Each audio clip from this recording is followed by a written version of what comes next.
Welcome to Learning Bites, short bites of information you can apply immediately.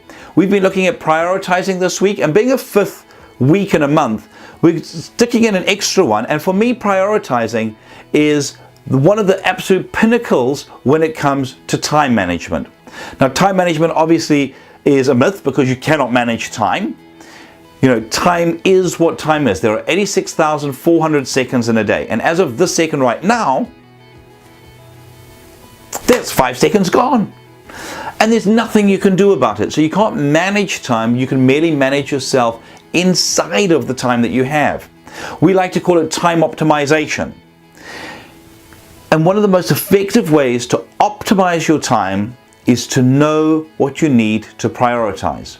Where do you add the most value to your team, to your business, to your company, to the space that you're in? And when you start to think about that, when you start to think about where do I add the most value, we then need to prioritize it. Now, some practical tips around that. It can be really helpful to know what it is that you've got to do. So having a to-do list is a fabulous thing to do for a couple of key reasons. It gives you a focus at the start of the day. So you know, this is what I need to work on. Pick your first thing and work on it until you've finished or until you've taken it as far as you can. Then we look at the list and go, what's the next thing? What a lot of people do is if you don't have a to-do list, you finish a task and go, oh no, what must I do next? And we waste a lot of time looking for the next task or getting overwhelmed by all the stuff that we've got to do. A to-do list allows us to prioritize. What do I need to do next? Is this the next most important task? Another thing around prioritizing, we look at it in our time optimization course, that if you want to optimize your time, take the hours that you've got. For many of you, it'll be an 8 or a 10-hour workday, and break that down, going, okay, in my role, how reactive do I need to be? Some people are employed to be reactive, receptionists for argument's sake, are employed to be reactive. They're employed to be there, greet people when they come in, answer the phone, to be interrupted. For other people, their role is one where you're actually paid to be focused.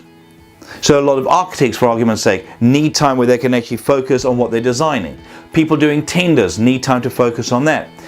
Know your role and its nuances, and here's a key tip for you. If you want to get the most out of a day, take your day and look for times in your day where you can block out time to do what's important. You see, when we prioritize, this is important for me to do, and I'm blocking out time to do it, we become incredibly effective. I encourage people to have at least one block out session every day, no more than 2 hours in length, because the rest of the team's obviously covering for you while you've got this block out time. But with that time to say, this is what I will achieve in that time. So every day you're achieving something important. We've prioritized it, we make the time for it, and we achieve it. It gives a great sense of satisfaction, and it helps the team to move closer to the goals that have been set. If you've never tried time blocking, do give it a go. Work out what's important, make the time to make it happen, and you will see the results. If you're interested in our time optimization course, get in touch with us, and we look forward to hearing about your success. If any of this resonated with you and you'd like some help with it, do feel free to get in touch.